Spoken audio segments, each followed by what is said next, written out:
ये हमारे पास क्या कहते हैं the sagittal section of the head है। अब हम बात करेंगे of the nasal cavity. Basically boundaries की अगर हम बात करें तो हम कहेंगे सबसे पहले this is known as the frontal bone. ये आगे भी फ्रंटल बोन है, पीछे भी फ्रंटल बोन है। इन बिटवीन हमारे पास आ रहा है एक साइनस जिसे हम कहते हैं द फ्रंटल साइनस। ये फ्रंटल बोन है, ये फ्रंटल साइनस है। अब ये आ रही है हमारे पास एक सूचर टाइप आ रहा है और ये आगे हमारे पास आ गई द नेजल बोन। ठीक है, this is basically the frontonasal suture. ठीक है, अब अगर हम बात करें ये वाइटिश की तो इसे हम कह रहे होते हैं the cartilage. This is known as the nasal cartilage. This is the nasal cartilage, this is the nasal bone, this is the frontal bone and this is the ethmoid bone. और इसका एक स्पेसिफिक पार्ट है जिसे हम कहते हैं the cribriform plate of the ethmoid bone. यहाँ से हमारे पास ऑल्फैक्टरी नर्व के रूटलेट्स गुजर रहे होते हैं नीचे की तरफ। ठीक है, अब ये हमारे पास जो बोन आ रही है दिस पर्टिकुलर बोन, ठीक है, इसे हम कह रहे हैं द स्फीनॉइड बोन। और इसके अंदर एक साइनस इतना बड़ा नजर आ रहा है जिसे हम कहते हैं द स्फीनॉइडल साइनस। ये स्फीनॉइडल साइनस है और ये स्फीनॉइड बोन है। ठीक है, अब अगर हम बात करें ऑफ द इंफीरियर पार्ट, उसके अंदर हमारे पास यहाँ बोन्स ज्यादा डिफरेंशिएट कर नहीं सकते तो हम इसे कहते हैं this is known as the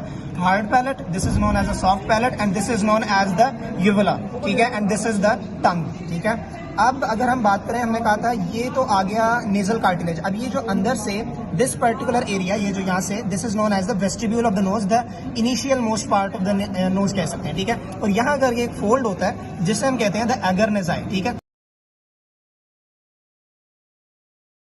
और ये हमारे पास फैट डेपोजिशन है। ठीक है, अब अगर हम बात करें of the lateral wall, basically ये लैटरल वॉल है। लैटरल वॉल का पता इस तरह लगता है कि इसके अंदर इतनी एलिवेशंस एंड डिप्रेशंस आ रहे हैं। और जो मीडियल वॉल होती है वो हमारे पास बिल्कुल फ्लैट होती है क्योंकि वहां नेजल सेप्टम होता है। अब अबव डाउनवर्ड शुरू करेंगे। This is known as the superior concha, this is known as the middle concha and this is known as the inferior concha. अब इन कॉन्का के नीचे हमारे पास मिएटसेस होते हैं। This is the superior concha, ये सुपीरियर मिएटस है। अब ये सुपीरियर मिएटस आ गया हमारे पास। ठीक है, और ये हमारे पास middle concha, middle meatus, inferior concha, inferior meatus. ठीक है, अब जो ये हमारे पास सुपीरियर मिएटस है, इस वाले एरिया के अंदर हम अगर आगे करके देखें दिस पर्टिकुलर एरिया, ये this is known as the, यहाँ एक होल होता है, मे बी नजर आ रहा है, this is known as the sphenoethmoidal recess.